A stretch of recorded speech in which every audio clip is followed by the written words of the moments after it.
Não. Não. Joia?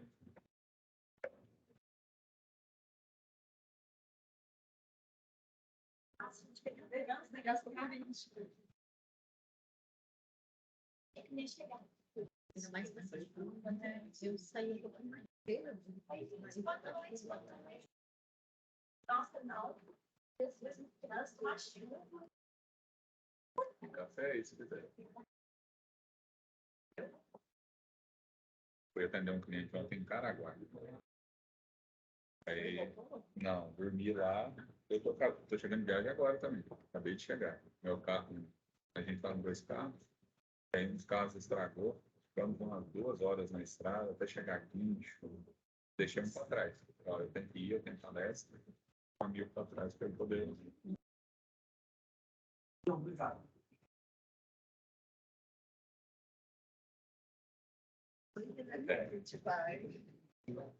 Entendeu? Uma rede de supermercados.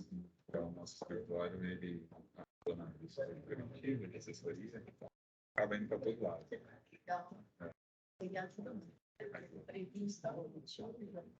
E às vezes, esse mesmo que nós somos agora, Caraguá, você chega a conversar e ele, não, a minha empresa é assim, a minha empresa é assim.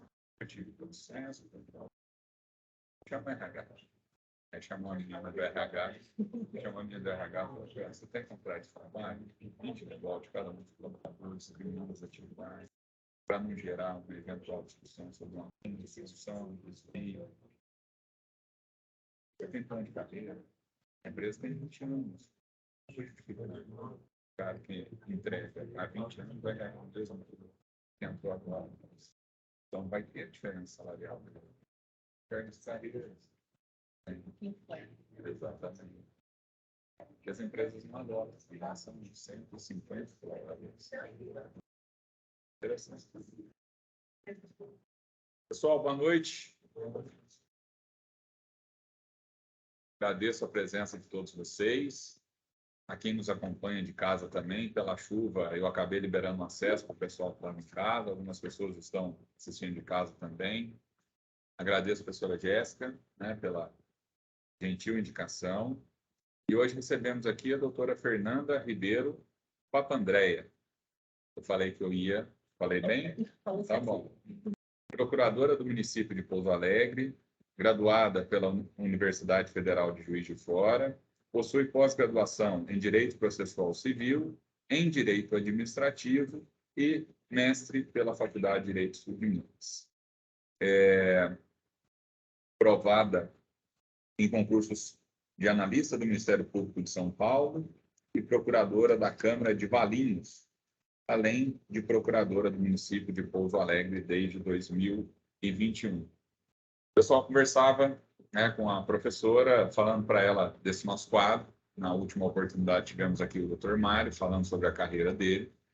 E aquela expressão, né, muito corriqueira que nós utilizamos, que o bacharelado em Direito traz um leque de possibilidades. E hoje é a primeira vez que eu trago, né, nesses 3 anos de curso, uma procuradora de um município para poder falar, né, sobre essas características. Quem já é meu aluno há mais tempo sabe que eu já trabalhei na Câmara Municipal de Itajubá como assessor, não como procurador, e que o meu cargo ele era comissionado. Então, isso quer dizer que dependia de política. Por outro lado, nós estamos aqui como uma procuradora que ela é concursada. E aí, independe se é partido A ou partido B, porque está ali, a profissional está ali para realizar o trabalho dela de acordo com o que prevê a nossa Constituição. Muito bem, professora, é uma alegria muito grande, né, recebê-la aqui. A palavra é da senhora. Gostaria só de inverter e pedir para que a professora Jéssica fique aqui junto com ela. Tá bom?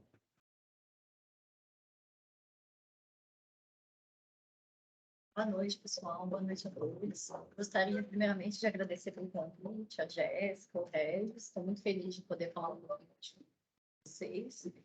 E, assim, eu já vou começar com uma frase de impacto, por 2 motivos. O primeiro, para prender a atenção de vocês, mas o segundo, porque é verdade. Eu vou falar agora.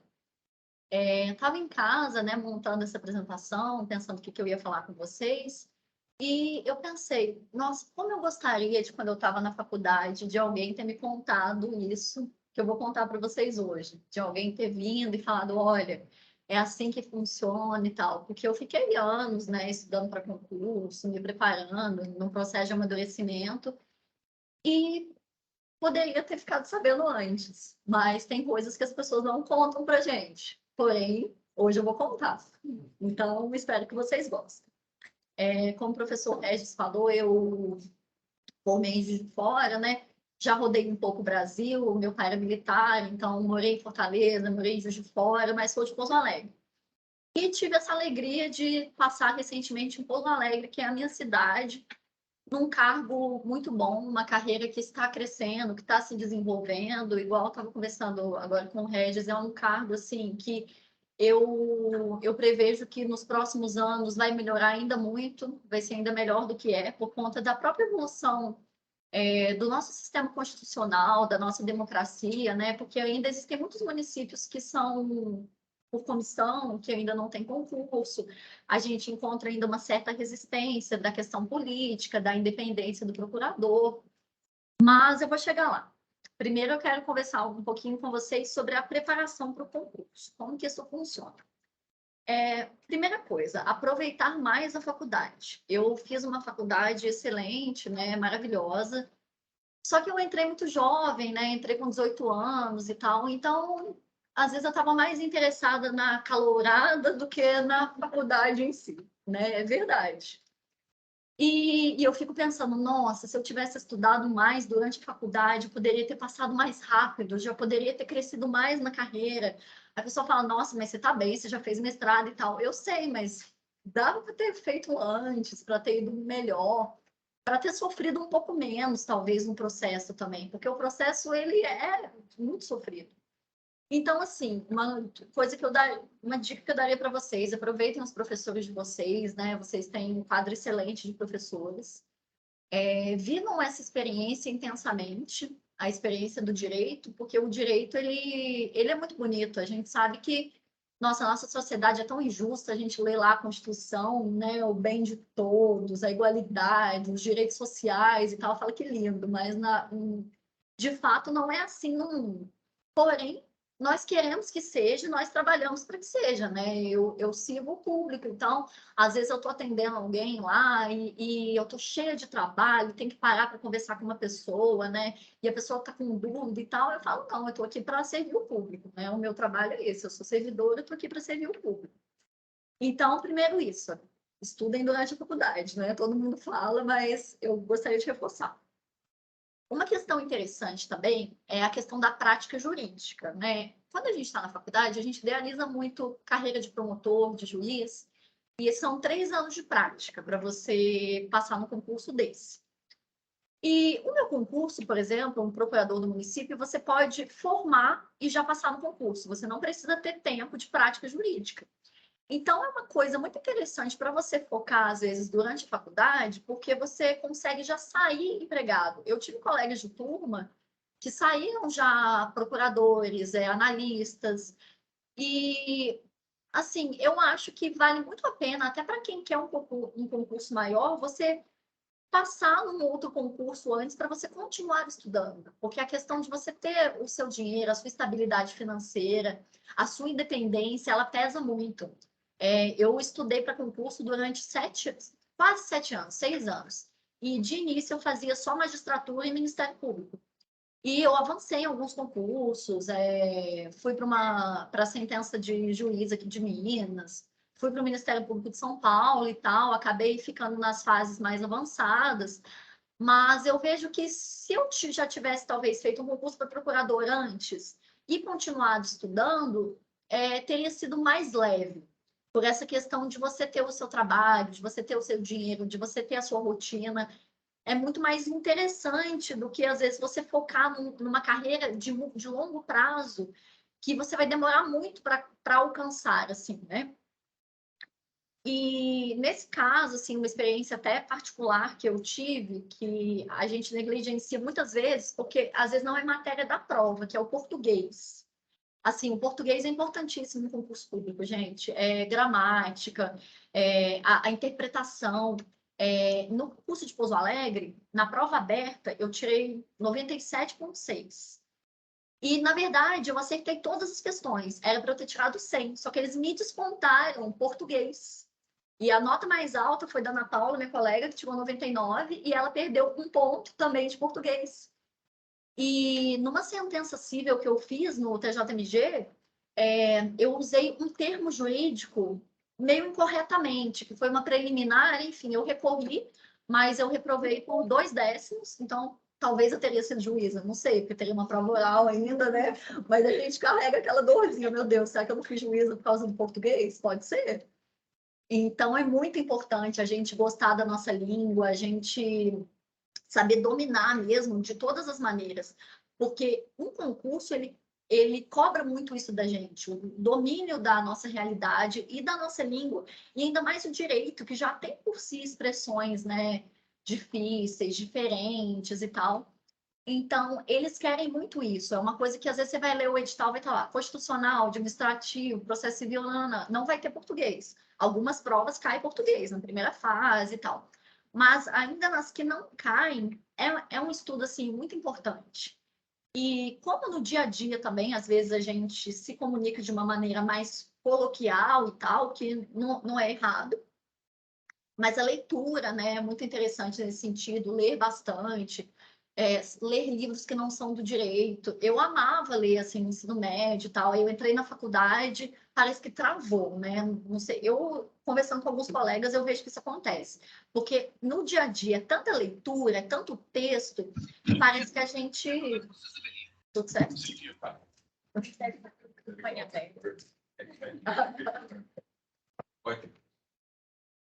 Imagina.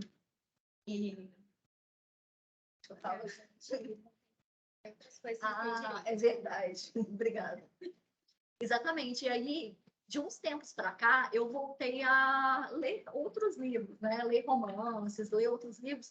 E eu vejo como que isso ajuda no raciocínio e tal. Às vezes a gente fica tanto no celular, tanto em outros mundos. E a leitura, ela realmente vai ajudar a gente no próprio concurso mesmo. Porque nós vamos aprender a ter o domínio da nossa prova, né?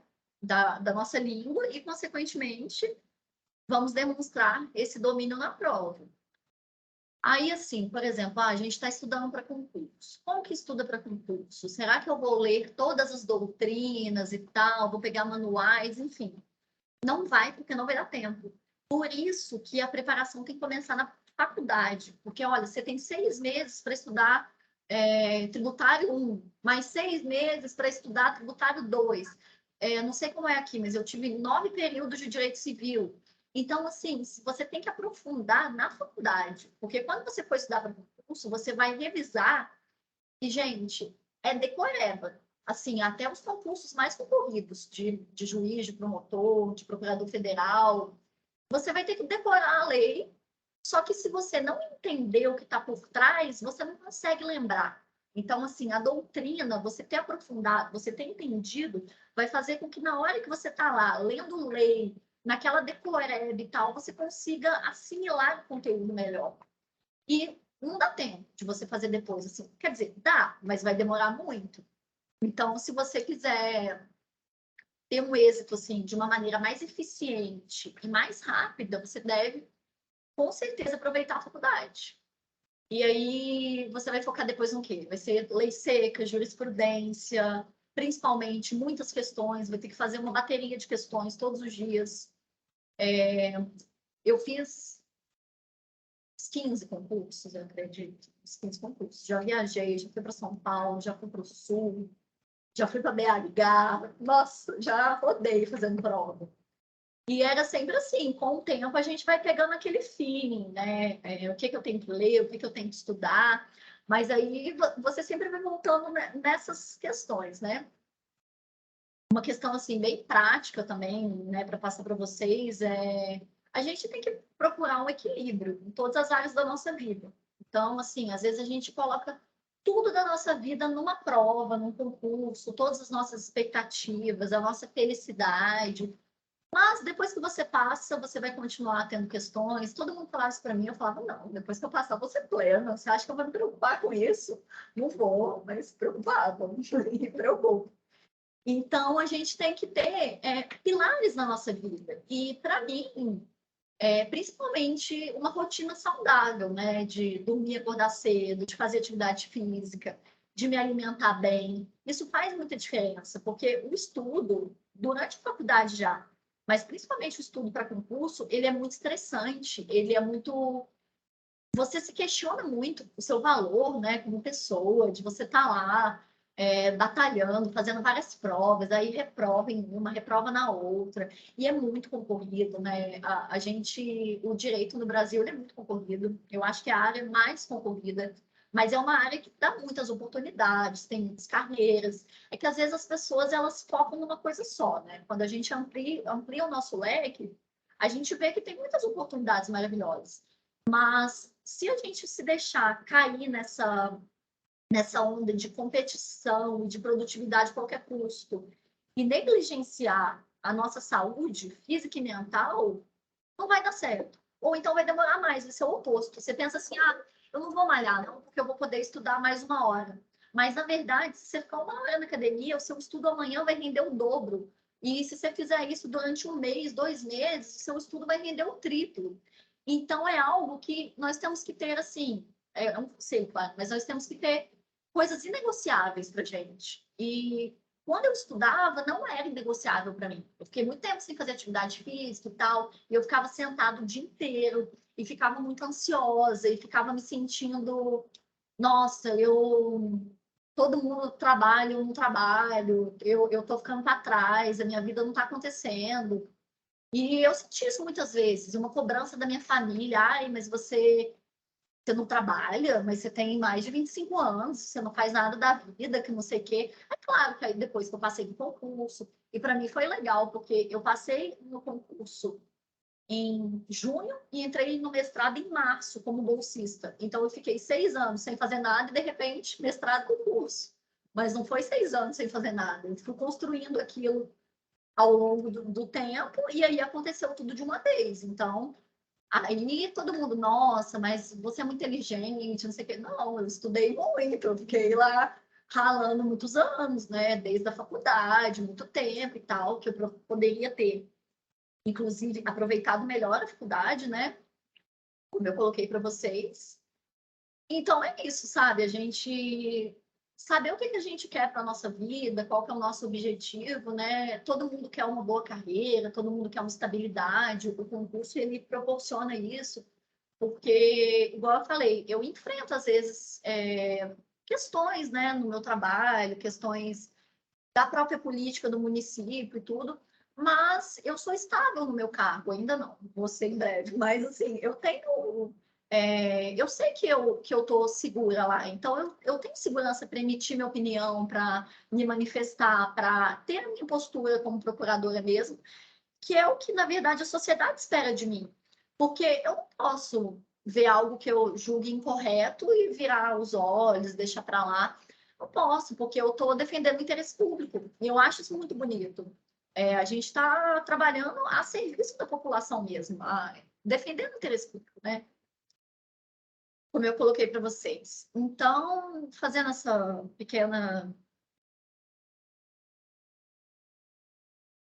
retrospectiva, né, acerca um pouquinho da minha história, igual eu falei para vocês, fiz uns 15 concursos, morei em Fortaleza, morei em Juiz de Fora, morei em Pouso Alegre, e a minha família é de Pouso Alegre, então, e eu falava assim, nossa, não quero morar em Pouso Alegre é uma cidade pequena, é porque, né, eu morei em cidades maiores, aí eu falava, vou voltar para Pouso Alegre, não quero, e aí eu passei em Pouso Alegre, eu falei, acho que era para eu ficar aqui, né, fiquei 25 anos fora de Pouso Alegre, e voltei com 26, né, e aí as coisas foram acontecendo. Mas, assim, cada um tem uma história, cada um sabe dos próprios desafios, né? Da própria rotina, a gente lida com muitas coisas ao mesmo tempo. Eu vou puxar um pouco sardinha agora para o lado das mulheres. Acho que nós, como mulheres, a gente tem um desafio muito grande, não que os homens não tenham, mas a nossa cobrança na vida pessoal é muito maior, né? A questão da família, dos filhos. A nossa responsabilidade afetiva, né, de cuidar do nosso parceiro, de ajudar.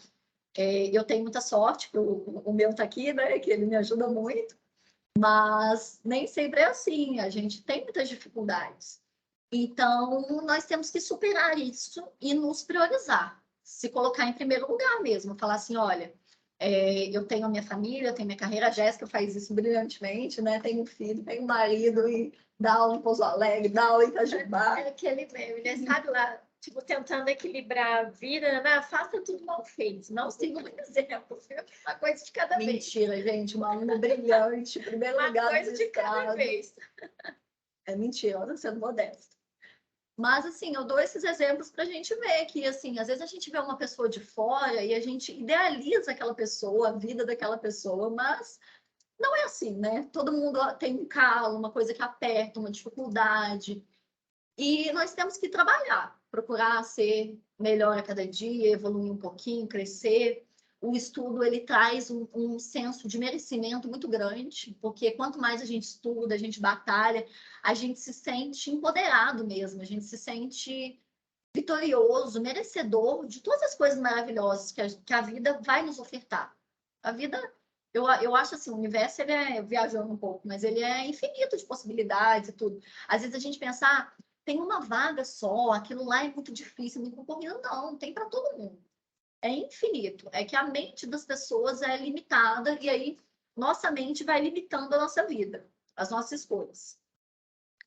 Mas agora vou contar um pouquinho para vocês como que é a minha vida como procuradora em Pouso Alegre, né? A primeira coisa que, assim, eu tenho até vergonha é eu trabalho 4 horas por dia. Isso mesmo. Só trabalho de 2 às 6. E eu tenho colegas que trabalham de 8 a meio-dia. Então, assim, isso me dá um tempo muito tranquilo para eu poder ter outras atividades, para eu poder... Né? Eu fiz o mestrado, igual eu contei para vocês, assim que eu cheguei na procuradoria, eu tinha acabado de passar no mestrado e eu consegui conciliar o mestrado com o trabalho muito tranquilamente, porque é um horário muito tranquilo. Então, assim, a carga, eu tenho mais de 1000 processos. Então, a carga de trabalho é grande. Muitas vezes o pessoal leva trabalho para casa, já aconteceu comigo uma vez ou outra. Mas se a gente se organizar e tal, você consegue fazer no horário.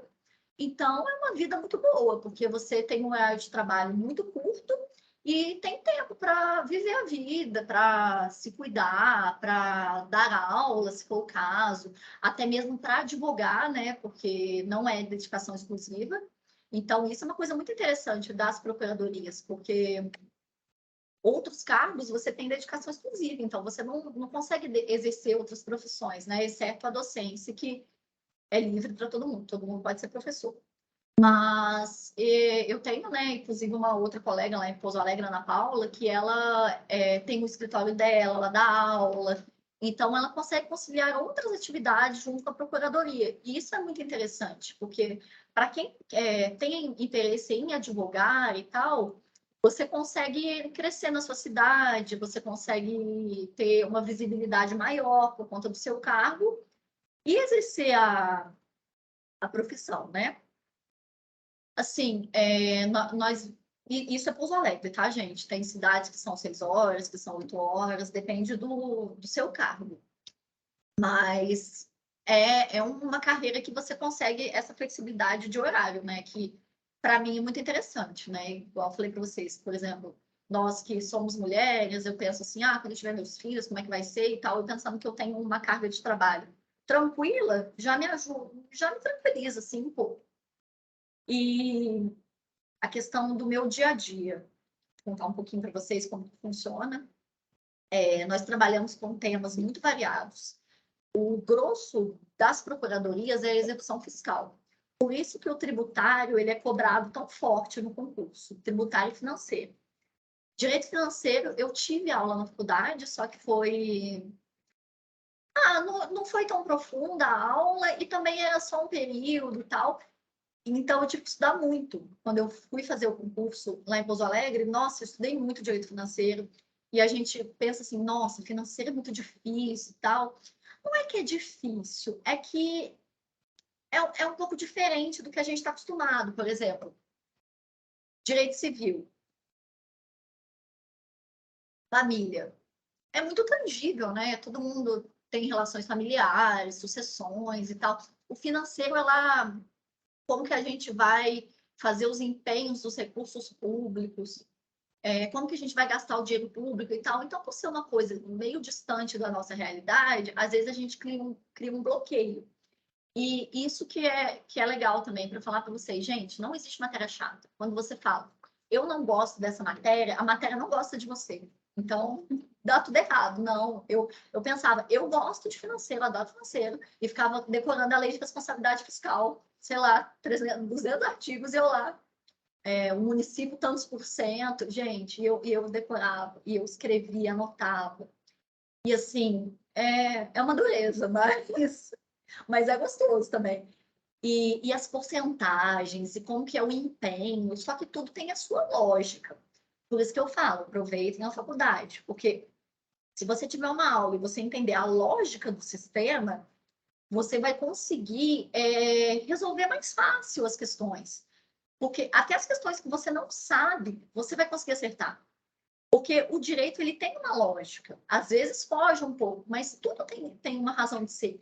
E as leis, assim, eu digo como uma pessoa que já leu muitas e muitas leis, assim, vade-mecums e vade-mecums, elas são repetitivas. Então, eu leio uma lei de direito administrativo e depois eu vou ler uma lei de financeiro, eu vou ver que a norma ela é igual nas duas leis. Então, assim, tem uma lógica no sistema jurídico. E essa lógica ajuda a gente a aprender a resolver questões, a passar no concurso, né, que é o objetivo de muitas pessoas. E eu divaguei um pouco, mas é que são muitos assuntos diferentes mesmo, né, que eu estava falando para vocês, que eu trabalho. E tá, o grosso é execução fiscal, certo. Então, o que eu faço principalmente é a cobrança da dívida ativa do município. No nosso caso, a grande maioria é IPTU, e temos também ISS. E aí entra um ponto bem bom da carreira também, que eu ainda não mencionei, que se chamam honorários. E é ótimo, porque assim, nós temos... o que interessa, são os honorários. Porque... Você tem os vencimentos e mais os honorários. Exatamente. E, assim, quanto maior o município, melhor. Porque Pouso Alegre está crescendo e tal, eu e a Ana, a gente sempre brinca. Nossa, vai instalar uma empresa em Pouso Alegre, bom, mas honorários. Porque quanto mais a cidade vai crescendo, consequentemente, a arrecadação é maior. E nós ganhamos 10% sobre toda a arrecadação judicial. Isso divide entre os procuradores, é claro. É um rateio igualitário, independente de, eu arrecadei X, fulano arrecadou Y, não, todo mundo divide igual. É mais justo, né? Porque não dá para fazer essa mensuração, até porque cada mês é de um jeito, varia um pouco. Mas é muito bom, porque é uma complementação muito boa na nossa renda e é algo que estimula o trabalho, né? Porque é como se fosse uma gratificação por produtividade. Então, quanto mais eficiente eu for nas minhas execuções, no meu trabalho, mais eu vou ganhar. E todos querem ganhar mais, então a gente vai consequentemente, trabalhar mais para ganhar mais. Então, a rotina seria muita execução fiscal, muitas, muitas, muitas. Eu tenho 800 execuções fiscais ao todo. E aí, você tem que achar os bens do devedor de qualquer jeito, e aí você fica lá, pede para pesquisar bem, pede para penhorar carro, aí vai fazer leilão, aí o povo xinga o oficial de justiça, fala para o oficial de justiça, se você voltar aqui, eu vou te dar tiro. Verdade, isso acontece. E dá dó, porque é a casa das pessoas, né? Aí a gente pensa, porque o IPTU, não sei se vocês já estudaram no ensino tributário, mas ele é um imposto que a gente chama de real, porque o próprio bem responde pela dívida. Então, se você estiver devendo IPTU, em última instância, a sua casa vai poder ser penhorada, leiloada, vendida para pagar o município. Então, é a maior garantia, assim, que existe de um imposto. Só que, assim, obviamente, é muito difícil chegar nisso, né? As pessoas vão lá, vão ver que vai penhorar o seu imóvel, elas correm para pagar, parcelam a dívida, a gente parcela muitas vezes, e nesse ponto, eu acho que nós, como servidores, a gente tem que ter um olhar um pouco social também, sabe? Porque nós vivemos num país muito desigual, E aí você vê lá, é até um pouco revoltante, você vê lá empresas que devem milhões e escondem tudo, e uma pessoa, né, simples, que tem uma casinha, que está devendo R$ 1.000 e está sob pena de penhora. Então, a gente tenta ter uma razoabilidade no nosso trabalho, né, um olhar humano, social, e orientar aquela pessoa, não, vamos parcelar, você paga um pouquinho cada mês. Estou contando para vocês esses detalhes para vocês entenderem um pouco da rotina mesmo, do dia a dia, né? Que tem um atendimento ao público também, às vezes algum advogado quer conversar comigo, quer colocar alguma coisa, aí, por exemplo, o pessoal fala assim, mas não tem como fazer um acordo. No âmbito municipal não tem, porque a arrecadação, ela é, vamos dizer, um direito indisponível. Então, nós não podemos, tipo assim, perdoar dívidas, né? Perdoar em tributos, então não tem jeito. Aí, esse é o grosso, a execução fiscal. Porém, não é só. Eu faço também contencioso de qualquer assunto. Então, você processou um município. Eu até brinquei um dia que, assim, eu falei, uau, eu nunca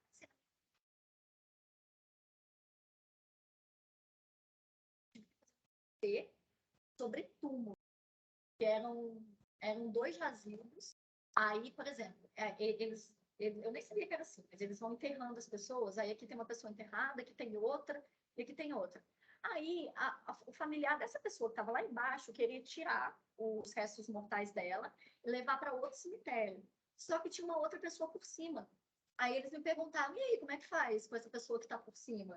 Vai ter que fazer um procedimento, tem que chamar a família dela e tal. Aí são leis específicas, enfim. Então, você nunca fica entediado, porque sempre vai vir uma coisa muito diferente. E às vezes você está lá com muitos processos, aí você fala, nossa, eu tenho que parar tudo que eu estou fazendo para mexer com direito funerário. Mas eu aprendi, né? Uma coisa que eu não esperava.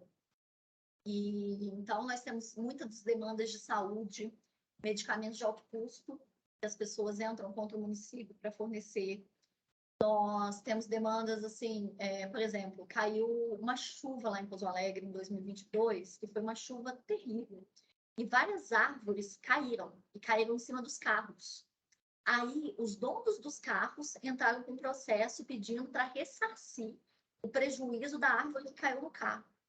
E o pior é que eles perderam, porque a gente alegou o fato da natureza, porque nós conseguimos comprovar que foi uma chuva de uma proporção muito grande. Então, foi algo muito inesperado mesmo, né? Aquele caso fortuito, foi uma força maior mesmo. Então, infelizmente, como a chuva foi muito forte, porque, assim, são questões, por exemplo, nós temos um responsável na prefeitura que ele faz a análise das árvores, porque tem árvores centenárias lá no centro da cidade. Então, eles têm que ver se aquela árvore tem que ser arrancada, justamente para não cair em cima do carro das pessoas, por exemplo. Mas, nesse caso, não tinha nada que eles pudessem ter feito, porque quebrou poste de luz, foi realmente algo acima do normal. Então, foi uma demanda diferente que eu fiz, questões de multa de trânsito, qualquer problema que envolva o município, regularização fundiária. Então, assim, é muito amplo. A gente brinca lá em Pouso Alegre que cada procurador é uma vara judicial, sabe? Porque 1.000 processos sobre uma infinidade de assuntos. 4 horas de trabalho, então, igual eu falei, muitas vezes é necessário às vezes, levar um trabalho para casa e tal, mas até espero que o meu chefe não esteja assistindo, mas eu acho que, né, porque senão eu vou falar, nossa, Fernanda, tá tranquila, vou passar mais coisas para fazer. Mas acho que não. Mas se você se organizar direitinho e tal, você consegue aproveitar o tempo que você está lá. Nós temos também o pessoal de confiança, que é uma assessoria que ajuda bastante. Nós temos uma comunicação com os outros setores da prefeitura, chama comunicação interna. Aí, chegou um negócio de multa de trânsito. Aí eu mando uma comunicação interna lá para o departamento de trânsito para eles me contarem o que aconteceu para eu poder defender o município, porque como é que eu vou saber, né? Tanta coisa, né? Tipo, uma regularização fundiária, uma área da cidade que está precisando regularizar e tal. Aí, semana que vem mesmo, eu tenho uma reunião no departamento de de direito urbanístico lá de Pouso Alegre. Então, é muito interessante, porque você vai se inteirando, né, da coisa pública mesmo. E nós vivemos nas cidades, inclusive a minha dissertação de mestrado foi sobre isso, sobre a questão urbana. A gente vive nas cidades e a gente está inteirado nesse espaço. Então, a gente tem que saber como que funciona. E no meu trabalho, tem essa oportunidade de entender um pouco como funciona, de saber. E nós somos seres curiosos, né? Eu sou muito curiosa. Então, apesar de vez em quando eu falo, nossa, tipo, outra coisa muito, muito importante para falar para vocês. O nosso cérebro, ele não gosta de trabalhar, ele é preguiçoso. Então, você pega uma coisa nova, seu cérebro vai falar, você é louco, já tem esse tanto de coisa para fazer, para que eu vou gastar minha energia pensando nisso aqui? Mas não, gente. E sabe o que é mais legal? Quando você tem uma obrigação, por exemplo, você tem um trabalho, você tem a obrigação de ir lá para o seu trabalho. Você vai, porque você é obrigada a ir. Mas quando é uma coisa para você, para o seu crescimento profissional, você negligencia. Porque o seu cérebro vai falar para você, é muito difícil, você não vai conseguir. Para que você vai se cansar com isso? Se cansa só com o estritamente necessário, que é o seu trabalho. Continua vivendo essa vida, não cresce, não evolui, porque cansa, não quer fazer esse esforço. Mas por isso que falam para a gente tratar o estudo como um trabalho. Porque se a gente tratar o estudo com a seriedade de um trabalho, e é difícil, sempre vai ter alguma coisa mais legal para fazer, é claro, gente. Nossa, quantas vezes eu tinha que estudar e tal, aí tá outra coisa, ter que estudar. Hoje em dia eu penso assim, não é ter que estudar, é poder estudar. É ter o privilégio de ter tempo, saúde, disposição e sentar e estudar, sabe? Eu ser uma pessoa privilegiada mesmo nesse mundo que a gente vive, de poder dispor do meu tempo para evoluir, para crescer, para ser melhor para mim mesma. Não é para fazer nada para ninguém, não é para fazer pelo meu chefe, pela minha família e tal, é para mim. Então, assim, não existe privilégio maior do que esse. E como que é contraditório? Uma coisa que você faz para você, você dá menos importância do que o que você faz para os outros. Isso é uma desvalorização muito grande da gente mesmo, né? Você pensar o compromisso que eu tenho com o meu amigo, com o meu trabalho, com a minha família, é muito mais importante do que eu mesmo. E aí, uma coisa também que a carreira exige, o direito exige muito, porque nós somos muito expostos, né? Qualquer profissão que você escolher, advogado, concurso, você vai ser uma criatura social, né? Você vai ter um papel social. É a confiança. Então, tenham confiança. Finjam que tem, se vocês não tiverem. Que aí vocês vão adquirir. Porque é a única maneira, né? A gente vai encontrar nosso caminho. Muitas pessoas que vão nos desmerecer, vão nos desvalorizar, vão falar que os nossos objetivos são muito grandes, são muito utópicos. Quando eu estudava, eu sentia muito isso, assim. E às vezes eu penso, talvez nem eram as pessoas que faziam isso comigo, acho que eu fazia comigo mesma. Eu mesma me desvalorizava, aí qualquer palavra que alguém falava, eu já achava, nossa, tá me pondo para baixo, tá falando que eu não faço nada da vida. Sabe? E tá, às vezes sério também, mas não importa, porque o que importa é como a gente se vê. Se eu gostar de mim, se eu acreditar em mim, no meu sonho, do que me interessa se o outro gostar ou não gostar. E assim, tudo é possível se a gente conciliar o nosso tempo. E dá tempo de estudar, de namorar, de ter família, de passear, de fazer tudo. Só que não dá tempo de fazer isso tudo e se preocupar com o que os outros estão pensando. Se você fosse preocupar com o que os outros estão pensando, enquanto você vai tentar crescer e fazer tudo, nossa, aí você perde horas. Ai, meu Deus, porque fulano... Nossa, eu já fiz isso, que tristeza. Eu ficava assim, ai, porque minha tia falou isso para mim, ela me deu uma indireta, ela acha que eu nunca vou passar no concurso. E depois que passa, você pensa, que gasto de energia inútil, né? Meu cérebro não queria gastar energia estudando, mas quis gastar com isso. Então, qual que é a lógica? Assim, não tem muita lógica. Um tópicozinho que eu coloquei aqui, que para colocar com vocês, eu coloquei assim, responsabilidade e assinatura. Porque, assim, gente, um cargo público, ele traz também muita responsabilidade. Então, eu sempre penso, eu estou assinando o meu nome, né? Eu ainda estou no estágio probatório até o ano que vem. são 3 anos, né, estágio probatório, e ainda quando eu não estiver, porque a gente não faz só pensando numa estabilidade funcional e tudo. É muita responsabilidade. Eu sempre penso isso no meu trabalho. Hoje mesmo eu estava conversando com um colega, com o Eric, até que a Jéssica conhece também lá, um rapaz que trabalha com a gente, muito bom, muito inteligente. E eu falei assim, nossa, o pessoal das outras secretarias deve achar que eu sou muito chata, porque eu fico pedindo muita informação.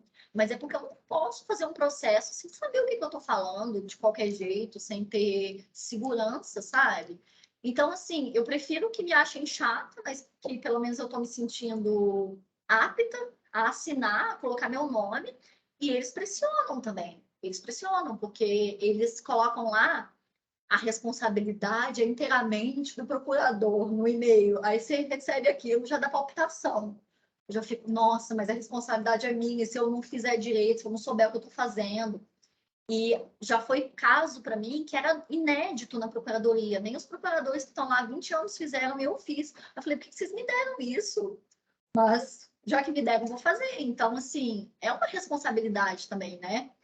E a gente tem que ter noção disso, da nossa importância social, da responsabilidade que a gente traz, que a gente carrega, e levar isso com muita seriedade. Eu sou uma pessoa que eu gosto de tentar pôr uma certa leveza na minha vida, né? Lá no meu trabalho mesmo, eu tento brincar com as pessoas, ter um bom relacionamento, mas uma coisa não quer dizer que eu não vou ser séria para assinar meu processo, para dar minha opinião jurídica. Então, isso é muito importante também, assim, pensem que vocês estão numa área muito importante, muito séria, e muito capaz de mudar o mundo, o Brasil, né? Eu sei, igual eu falei no começo, a Constituição é utópica, mas se for mudar alguma coisa, vai ser através do direito, das leis, das decisões judiciais, porque as outras áreas, claro, né? A gente não vive sem médico, sem engenheiro, sem nada disso. Só que o direito, ele mexe com o ser humano. E quanto que a gente já evoluiu socialmente graças aos direitos humanos, por exemplo, às leis, enfim. Gente, então acho que é isso que eu tinha para falar, né? Falei até rápido. Conta como é que é a distribuição de processo? Como tem uma lógica? Ótimo. Tem uma lógica. Ela é, por exemplo, quando a gente entrou em Pouso Alegre, nós tínhamos uma defasagem muito grande, porque tinham 3 procuradores trabalhando, os antigos, né? O Hudson, Damasio e o Messias. Aí, o que eles fizeram? De começo, é até interessante você tocar nesse assunto, porque isso acabou de mudar. Então, vai ser legal contar. Eram os 3. E aí, o que eles fizeram? Eles tinham, sei lá, 3 mil processos cada. Era uma loucura. Aí, eles foram passando, o que eles tinham para a gente, para os novos, foram redistribuindo, entramos 5 em 2021. Foram redistribuindo os processos e os antigos passaram a não receber nada. Tudo que chegava de novo na procuradoria, seja execução fiscal, seja saúde, qualquer demanda vinha para a gente. E é uma distribuição igual, todo mundo recebia o mesmo número. Só que, às vezes, um entra de férias, o outro sai, então muda um pouco isso. Uma questão que a gente tem lá é quando alguém entra de férias, que o pessoal fica bravo se você entrar de férias e deixar processo para os outros. Às vezes não dá, gente, é muita coisa. E a gente até fala, então não vou poder ter férias, porque eu vou ter que fazer o processo de quando eu estava de férias agora. E quando eu entrei de férias, eu fiz isso, enfim. Mas aí essa distribuição é assim, é semanal e ela é equitativa. Só que até então, eles não estavam distribuindo para os procuradores antigos. Só que agora, um colega meu, o Felipe, ele passou para juiz, ele continuou estudando, igual eu falei para vocês, são 4 horas, né? Dá para fazer outras coisas.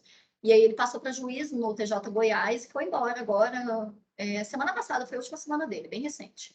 E como o Felipe saiu, eles tiveram que pensar como que eles iam fazer com os processos do Felipe. E chamaram um novo concursado. Só que não dá para passar 1000 processos para ele de uma vez, né? Senão ele vai sair correndo. Ele fala, não, Célio, vocês estão todo mundo louco. Aí a gente viu que os antigos agora já estão iguais a nós, ou seja, eu tenho o mesmo número de processos que a Ana Márcia, que o Messias e com o Hudson. Então agora vai voltar a distribuir igualitariamente para todo mundo. Então é assim, chegam os processos, eles fazem uma triagem e passa o mesmo número para todos, para ter essa isonomia. E também temos os pareceres, né?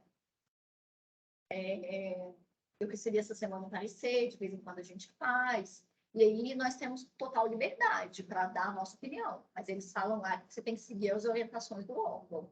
Aí o que eu faço? Quando me passam parecer, eu falo assim, gente, já teve alguma decisão do órgão? Alguém já elaborou um parecer sobre esse tema aqui em Pouso Alegre? Dá um exemplo dos alunos, que a gente tem alunos bem, né, bem novinhos, tipo primeiro, segundo período, e um parecer que você já tenha dado. Por exemplo, tá? Não, tudo bem. Eu não vou entrar no mérito do caso, mas, por exemplo, eu contei o do direito funerário, fui um parecer, e eu dei um parecer recentemente sobre reclassificação funcional. O que é isso? A pessoa, ela entrou na prefeitura, ela tinha um cargo, só que o cargo dela foi extinto. Aí, ela era uma servidora estável, concursada. Aí, ela passou para outro cargo. Só que o outro cargo tinha uma carga horária de trabalho diferente e um salário diferente. Então, a pessoa queria adequar o salário e a carga horária ao do novo cargo. Porque ela mudou de cargo, mas continuou recebendo igual ao cargo anterior, que foi para o qual ela passou no concurso. Então, eu tive que dar um parecer sobre isso. E, para isso, eu tenho que estudar toda a legislação administrativa, a doutrina também, ver o que é reaproveitamento de servidor e tal, estudar tudo isso, estudar a legislação específica de Pouso Alegre e opinar a respeito do que eles vão fazer.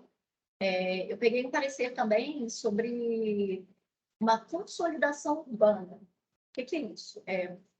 As áreas urbanas, elas têm uma norma, né, que é o plano diretor. Então, elas têm que seguir as leis do plano diretor. Só que a gente fala que são consolidadas, porque ela foi feita errado, em desacordo com a norma, as pessoas foram lá, construíram, só que já está consolidado, né? A pessoa está lá já há 30 anos e tal, você não vai poder pegar e demolir, mandar todo mundo embora, a não ser que seja uma área de risco. Se for uma área de risco, é diferente. Mas aí eles pegam e falam, e aí, o que a gente vai fazer? Vai poder registrar no cartório, mesmo com a metragem errada? Mesmo com os requisitos não estão cumpridos? E aí eu tenho que falar sim ou que não, e igual eu falo, muita responsabilidade. Por isso que a gente tem que estudar muito para fazer, porque eu penso, imagina, eu falo que pode, aí registra e tal, mas lá na frente esse trem desaba, dá um rolo, como é que eu vou ficar? Então, como a gente está mexendo assim com a vida das pessoas mesmo, a responsabilidade é muito grande, né? Eu acho que até, doutora, uma diferença que existe se a gente for levar em consideração o legislativo para o executivo, é que tanto assessor quanto procurador no legislativo é opinativo. Então, ainda vai passar por um quórum, os vereadores podem, eventualmente, ter voto apartado, contrário àquilo que foi dito, né, pela assessoria jurídica, e ter entendimento próprio. Como a senhora está nos trazendo, a sua decisão era final. Então, baseado na decisão da senhora, é que todos os outros procedimentos eles acabaram sendo tomados dentro da prefeitura. Sim. Eles até me falaram essa semana, porque vocês são muito respeitados nos outros departamentos e tal. E eu falei, nossa, que bom, né? Fico feliz, espero poder colaborar, agir bem. A gente sempre busca uma integração do nosso trabalho. Eu penso sempre assim, eu gostaria de um serviço público integrado, né? É o que eu prezo, que eu busco, um diálogo institucional, que a gente possa dialogar com as secretarias, com os outros órgãos, para poder servir melhor a população, para poder trabalhar melhor, evitar até litígios, né? Porque um bom parecer ele vai evitar um processo. Você consegue resolver aquilo lá administrativamente, é preferível, né? E eu acho que para concursada é mais fácil eu fazer essa pergunta. Nós falávamos antes sobre a questão, né, de cargos políticos, assim como existem os cargos comissionados na prefeitura. E, eventualmente, isso vai de gestão para gestão. Não estou falando que em Pouso Alegre assim, não é essa a minha fala. Mas a gente acaba tendo notícia, inclusive nos próprios jornais, de prefeitos que falam, eu quero isso. Como que funciona em relação a essa autonomia que a senhora disse, que os procuradores de Pouso Alegre têm em relação às demandas que são levadas?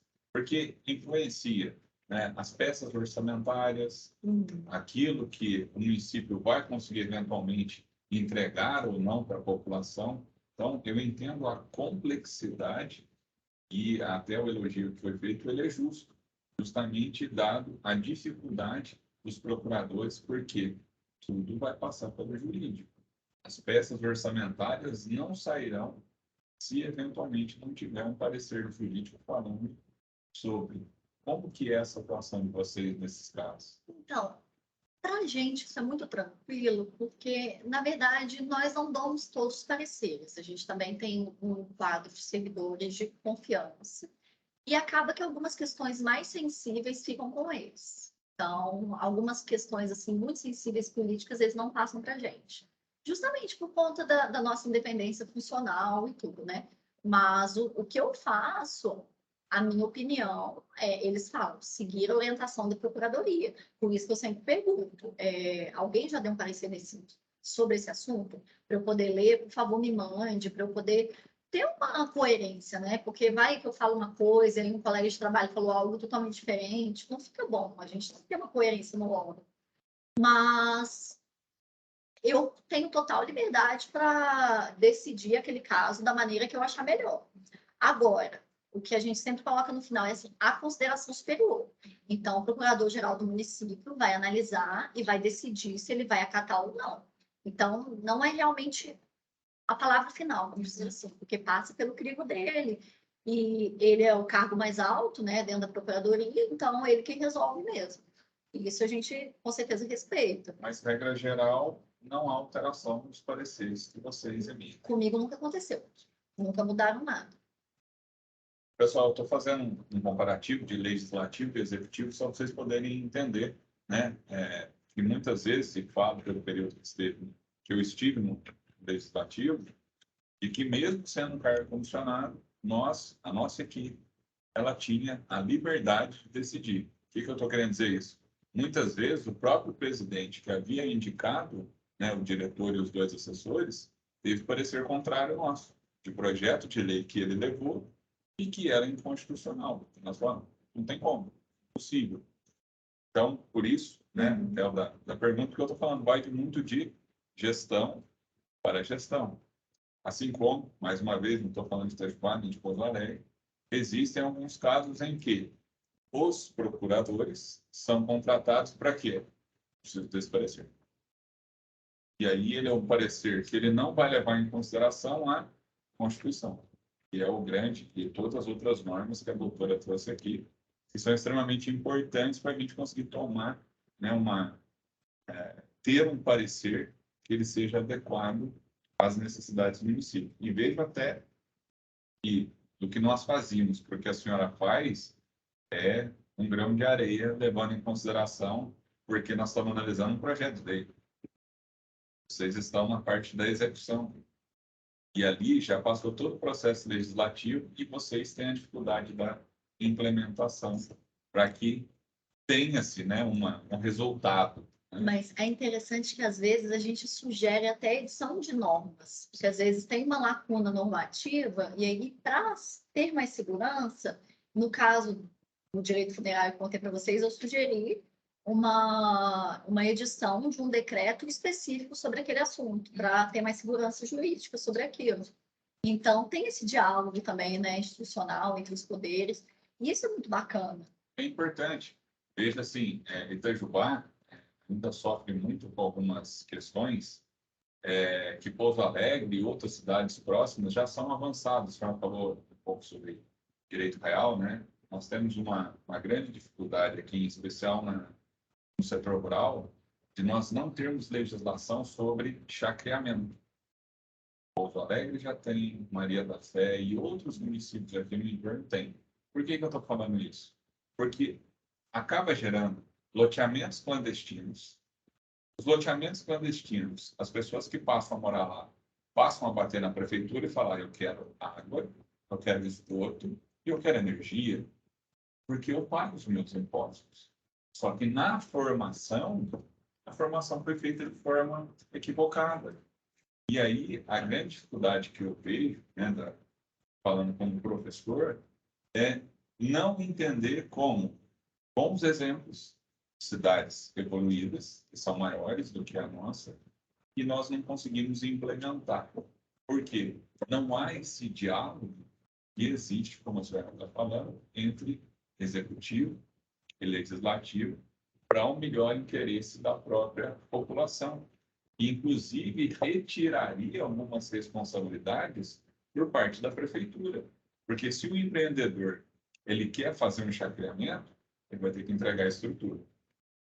Sem isso, vai ser irregular e aquele empreendimento não vai poder continuar. Se é irregular, aqueles que compram vão atrás da prefeitura, porque não tem contra quem recorrer. E aí seria o poder público. Só um apontamento que eu acho interessante, porque as dificuldades que nós encontramos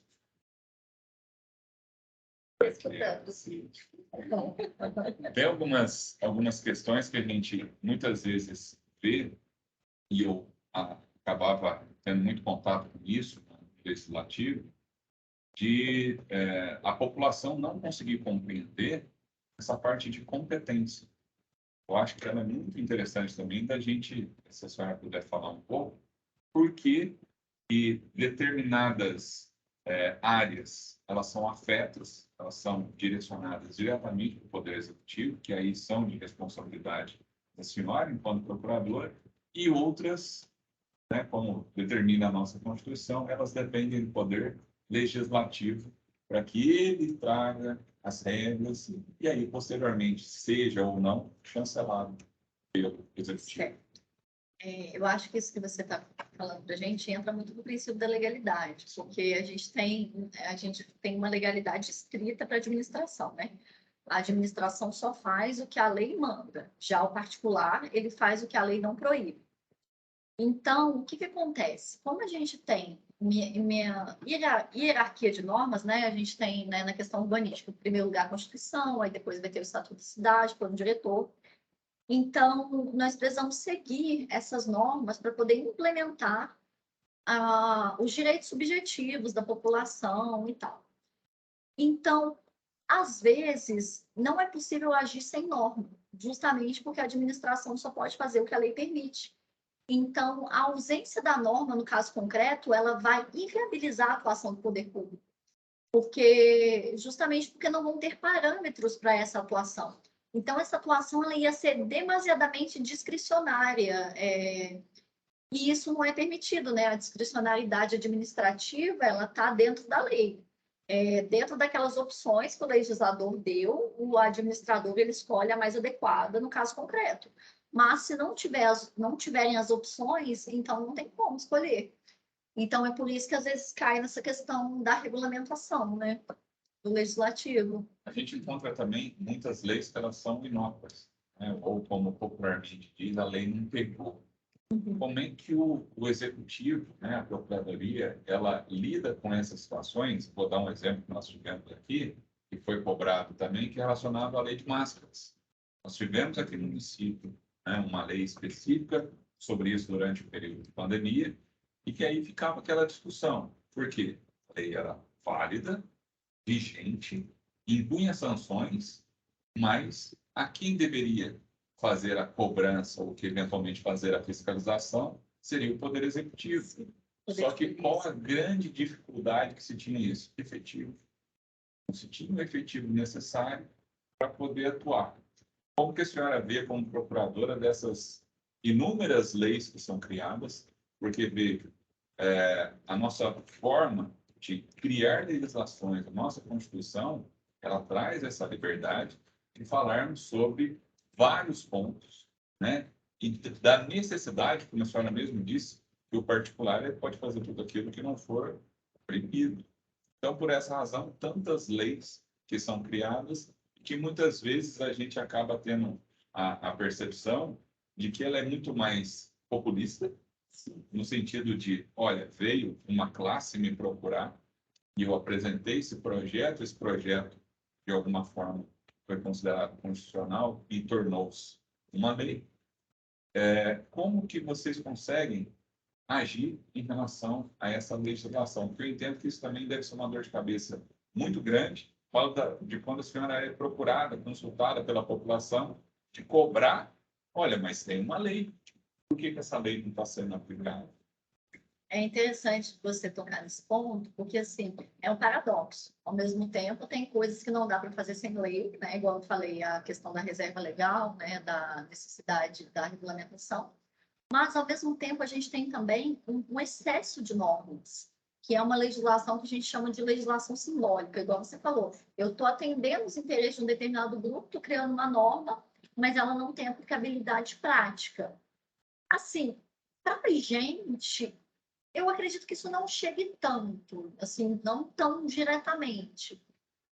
Mas, quando a norma é descumprida, na verdade, ela não está cumprindo com a função social dela, então ela nem deveria existir, né? Esse exemplo que você deu da questão das máscaras, aí já é uma coisa de saúde pública. Então, já é uma questão que a gente tem que montar, né? E aí você vai pegar no bolso e tal, talvez pegue um pouco mais a norma, vamos dizer assim. Então, nós temos que nos valer desses instrumentos de coerção, né? Que é próprio do direito isso, a coercibilidade. E a administração, ela tem um atributo que é a autoexecutoriedade dos atos administrativos, a depender do caso. Então, a administração vai poder ir lá e aplicar sanções, né? Aplicar multas, para tentar coagir a população a agir de uma determinada maneira. Mas, a depender da norma, do caso concreto, realmente não tem muito o que fazer, porque não tem efetividade, né? Nós temos uma legislação aqui que até recentemente ela foi questionada, ela é uma lei muito válida, mas também da sua execução muito complexa, que está relacionado a fogos de artifício. Fogos de artifício não tem estampilha. A grande dificuldade que eu vejo na aplicabilidade dessa legislação é quem cobrar. Porque depois que foi solto, como é que o agente vai chegar e vai conseguir identificar Quem foi aquela pessoa que soltou? É difícil. Mas se alega que é a mesma coisa. E assim, dá muito dó por causa dos animais, principalmente, né? Pessoas autistas, enfim. É um desrespeito, né? Você pegar e soltar. Mas aí vai ficar igual aos tratos animais mesmo. É difícil, vai ter que ser um vizinho, uma pessoa mais próxima para denunciar e para tentar cobrar. E tudo vai um pouco da educação da população, né? Eu acho que para a lei pegar, né, igual você falou, a população tem que entender a importância daquilo, tem que ter um significado. Então, quando a nossa população entender, né, que você está desrespeitando o outro, quando você solta aquele barulhão de fogo de artifício, é igual aqueles motoqueiros que ficam queimando pneu lá, gente, pelo amor de Deus, que susto que a gente passa, né? Aqueles estampidos. Então, assim, cai um pouco também nessa educação da população, na forma das pessoas se relacionarem em sociedade. O direito ele vai regulamentar as normas sociais, só que nós temos as outras instituições, né, sociais que também vão ter que entrar junto. Olha, isso aí não dá para fazer. Antigamente até dava, mas agora não dá mais. A gente tem que evoluir junto. Em Pouso Alegre tem também a lei dos fogos de artifício. E, gente, futebol é batata, né? Jogo de futebol sempre tem. E aí o pessoal fala, mas existe a lei, por que eu não respeito? Mas acho que entra muito nesse fato, porque não tem como a gente cobrar, né? E aí a gente liga para a polícia e a polícia fala assim, olha, mas esse tipo de ocorrência eu não posso atender, porque se eu chegar lá não vai ter mais os fogos, né? E aí entra nessa dificuldade mesmo de executar a lei, né? De implementar uma lei que já existe. E acaba isso, que o serviço público ele é um pouco, por exemplo, a polícia mesmo, eles têm 1 milhão de ocorrências. Aí eles pensam, isso aí é meio útil, não vou sair daqui da delegacia para ir aí atender isso, sabe? Então, essa questão do efetivo também, né, da administração, infelizmente, na realidade, a gente se depara com essas questões, né, de falta de pessoal, de falta de efetivo, que acabam atrapalhando. Só perguntas que estão aqui. Na verdade, tem ideia, mas também assim, não ser muito o caso. Então, No caso da proibição dos fogos, não tem como punir alguém. Não seria mais fácil criar uma lei onde proíbe a venda dos fogos? Ou, tipo, teria que ter como se fosse uma receita médica ali, ó, vou comprar para tal ocasião, tal. Assim. É uma ótima ideia. Seria a Talvez solução. só vender o que não faz barulho, né? Porque tem esses fogos que não tem barulho, né? isso passou pela nossa avaliação, né, quando o projeto foi deliberado. E a grande questão, vocês vão entender perfeitamente a colocação, é o seguinte: interesses. A partir do momento que eu começo a colocar restrições, eu estou interferindo no mercado e, consequentemente, eu vou ter a pressão da outra parte da sociedade que vai falar assim: tudo bem, não vem, vou desempregar se você for na região de extrema, que vende muito fogo de artifício. Então, muitas vezes, eles mesmos fomentam aquela questão. Se a gente for pegar um caso, né, mais emblemático, como foi o caso de Mariana, o próprio executivo, num determinado momento, precisou solicitar que fosse reestabelecidas as atividades. Porque todo o financeiro da prefeitura, a arrecadação, como a doutora disse, dependia da atividade minerária que era exercida. Então, infelizmente, os interesses econômicos envolvidos em tudo isso acabam prejudicando um pouco a parte social e a parte de proteção. Claro, nós devemos evoluir, devemos encontrar meios alternativos para que possam ser alcançados esses objetivos, mas hoje a moeda, que nós podemos dizer como valor, valoração, é a do interesse. Por isso que quando a gente estuda direito ambiental, por exemplo, a gente fala assim, mas é tudo tão utópico, né? Limitar emissão de gás carbônico, implementar a logística reversa. Só que isso, olha para você ver, hoje as pessoas estão muito mais preocupadas do que antigamente, né? Então, hoje, por exemplo, você pensa várias vezes de comprar um cosmético que testa em animais, por exemplo. Então, você procura melhorar o consumo. Então, à medida que a sociedade vai evoluindo, que é o que a Fernanda falou, as leis precisam evoluir junto. Então, eu acho que as empresas vão enxergando oportunidades nesses mercados novos, né? Agora está populando na internet o tal da ESG, né? Que é a questão de desenvolvimento sustentável da empresa. E o Banco Central já está desenvolvendo financiamentos para empresas se adequarem a esse novo modelo, a essas políticas, né? Que a gente fala que é a ONU que colocou as ODS, né? Então, a gente vê que o governo ele começa a fomentar isso, e aí começam-se a mudar os interesses. Só que isso é um trabalho de formiguinha, isso começa lá em grandes empresas. Quando que vai chegar nas pequenas empresas aqui, por exemplo, em Itajubá? Não sei. Mas é uma coisa que a gente tem que ter em perspectiva, né? Assim, a questão social do trabalho, né? Do executivo. E até a importância das PPPs, né? Parcerias público-privadas, falei de Extrema agora, e Extrema tem um caso muito interessante que envolve o meio ambiente, né? E que eles têm um projeto todo próprio de estimular a produção de carbono. Então, através de parcerias que eles fazem com os produtores e com bancos, eles compram gás carbônico. De que forma? Fecha uma área da propriedade e por 20 anos aquela área não poderá ser alterada. E a pessoa recebe um aluguel por aquela área que ele já não utilizava, mas que ele deve fomentar para que ela seja preservada.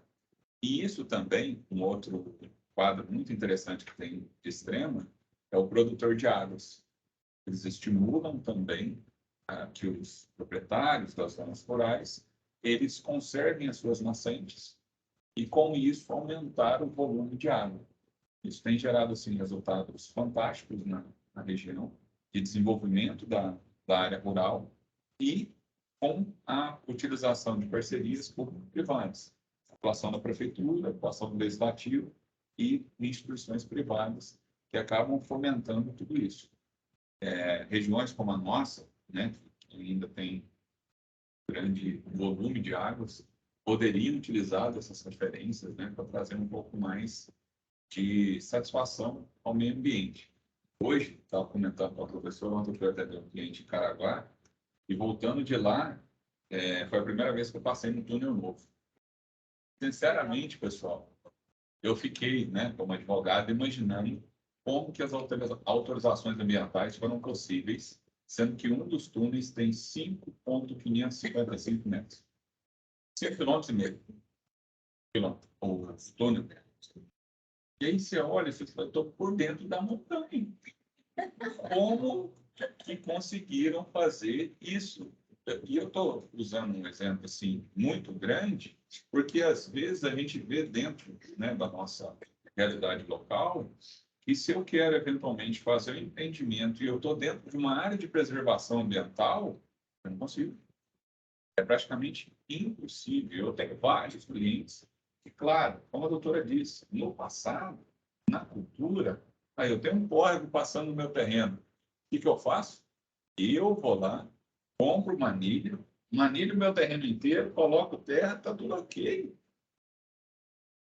Hoje, se eu fizer isso, multas ambientais, embargo de obra e muitas vezes até deixar de ser interessante aquele imóvel por conta de todos os transtornos, né, decorrentes disso.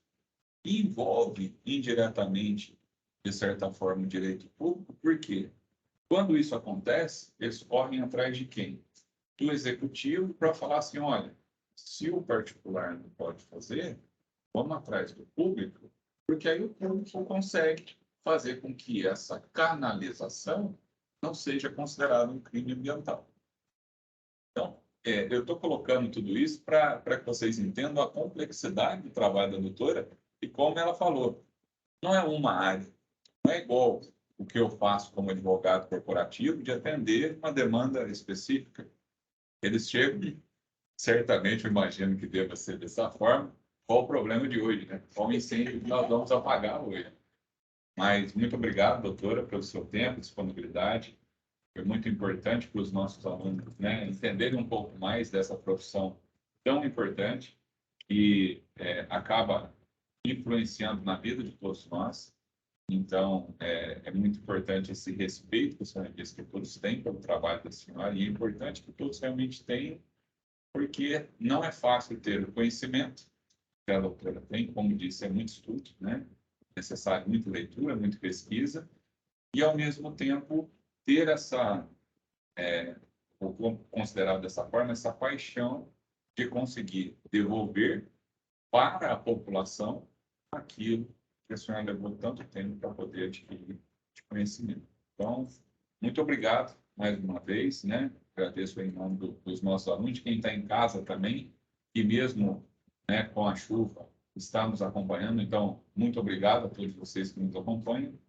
Passo para as duas doutoras, né, fazerem as suas considerações finais.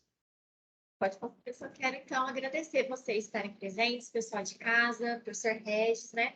Fernanda foi uma amiga que eu fiz, primeira amiga no mestrado, e a gente ficou aí 2 anos, né, juntas, trabalhando, embora a gente estivesse em linhas diferentes, a gente sempre fazia os trabalhos juntas, a gente sempre conversava junto e sofria junto, né? Porque acho que o mestrado foi mais uma sofrência, né? Os primeiros dias, os primeiros anos, né? Do que mais alegrias. Mas, assim, é bom que a gente tem com quem partilhar as dificuldades. O Regis também já esteve lá, então ele sabe como é que é esses primeiros tempos, né? Da gente se acostumar com uma rotina nova. E eu admiro muito a Fernanda, porque desde o primeiro dia ela fala que ela ia passar no concurso, ia passar, e aí ela passou mesmo, alguns meses depois ela veio com a notícia. E lógico, né, ter pessoas assim inspiradoras perto da gente é muito satisfatório, muito gratificante. Então eu queria agradecer você por ter vindo aqui no Unopar com todo carinho, você, Samuel, né, por ter vindo falar com os nossos alunos com tanto carinho, com tanta paixão, como o Regis colocou. Obrigada. Obrigada, Jéssica. Eu que agradeço, né? Você sabe que eu te admiro muito, não posso te falar. A Jéssica é o primeiro lugar da turma, aluna estrela, assim, vocês têm muita sorte dela aqui, podem ter certeza. Aproveitem muito do conhecimento da Jéssica, que é muito vasto. E agradeço também ao Regis, né, que eu tive a oportunidade de conhecer, profissional incrível, muito dedicado. E, assim, gente, é isso. Espero que vocês tenham aproveitado um pouquinho, que eu tenha conseguido passar um pouco da minha experiência, né? Despertar, nem que seja uma luzinha, uma inquietação, um desconforto, e a gente sabe que é isso, é um pequeno desconforto. Se eu despertei isso, já fico feliz. E não sei se alguém quer fazer mais alguma pergunta, o pessoal de casa pode perguntar também. Pode. Não sei Você se eles têm interesse. Essa questão, mas não perguntinha. Pode. Aproveitando que a senhora falou, não diminuindo, né, os homens, mas realmente nós mulheres temos muitas tarefas para fazer, para conciliar com o estudo e tudo mais. Quando a senhora estudou muito para muitos concursos, qual foi o seu método para que conseguisse ler e gravar no cérebro o que estava lendo? Porque eu, quando eu começo a ler, com todas as minhas atividades do dia a dia, parece que a letra começa a pular e dança e faz tudo, mas não entra no cérebro. Olha, o que eu recomendo é fazer bastante questões, que é o que vai fazer você assimilar mesmo. E você contar o que você aprendeu, sabe? Às vezes eu falava até sozinha, ficava tentando relembrar, contar o que você aprendeu. Mas as questões, elas ajudam muito, até porque tem sempre uma cobrança parecida. O pessoal fala, por exemplo, a Constituição tem 200 artigos, mas não cai 200, tem 30 que sempre caem. Então, quanto mais questões você fizer, eu assinei muito tempo um site que chama Que Concursos, que é questões de concursos, e lá tem uma infinidade de questões, e é bem acessível, acho que é, sei lá, tipo R$ 30 por mês, alguma coisa assim, e dá para fazer 10 questões por dia de graça. Se você quiser fazer acima de 10, aí você paga. Mas é muito bom, porque pelas questões, e quando eu estava cansada de estudar, eu gostava de duas coisas, que era fazer questões, porque fazer questões dá um senso de recompensa. Você faz e acerta, aí acende uma luzinha, você fala, nossa, que delícia, acertei. Então, é importante isso, você ter pequenas recompensas no dia a dia, pequenas trocas. Por exemplo, eu falava assim, eu só vou fazer um brigadeiro depois que eu estudar tantas horas. É uma bobagem, mas no dia a dia, você tem que se parabenizar também, além de só se cobrar, porque a gente fica, nossa, e outra coisa que é muito importante, nós temos que estabelecer metas reais, porque é muito melhor se você falar assim, olha, eu vou estudar 1 hora por dia, e ir lá estudar e conseguir cumprir com aquilo, do que você colocar, vou estudar 5, porque provavelmente você não vai conseguir no começo, vai evoluindo. E aí, quando você coloca uma meta muito além e não atinge, você se sente frustrado. E essa frustração, ela mina a sua confiança. E a longo prazo, para você continuar, você tem que se sentir confiante. E é difícil, porque você vai reprovar um monte de concurso, então como é que você vai ficar confiante? Então, é um paradoxo, né? Mas você sabe fazer muitas questões para poder assimilar o conteúdo e pequenos passos, metas menores, que aí quando você atingir as menores, você vai crescendo. Não queira tudo de uma vez, porque o curso é maratona, né? O pessoal fala, não é 100 metros rasos, é maratona. Então, é uma bagagem, é tempo. Então, acho que é isso. Obrigada. Imagina. Mais alguém? Alguém de casa?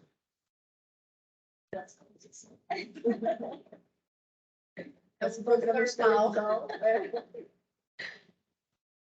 Beleza, Beatriz, Felipe, Dan, Samara. São seus alunos, né? É porque o pessoal, semana dia 10, começam as provas, sabe? E aí, eu sei que o pessoal não quer perder as aulas, porque eles estão tudo focados na prova. Então, certo. Então, aí, quando eles assistem de casa, a gente consegue dar uma conciliada nos estudos. Então, Bom, doutora, obrigado. Agradeço mais uma vez. Obrigado a todos vocês, pessoal. E eu acho que amanhã também tem aulão, né? Vocês estão preparando para aulão amanhã. Revisão para a semana de provas. Estudem, porque lágrimas de sangue e suor vão sair. Terceiro período, se preparem. Pessoal, boa noite. Obrigado.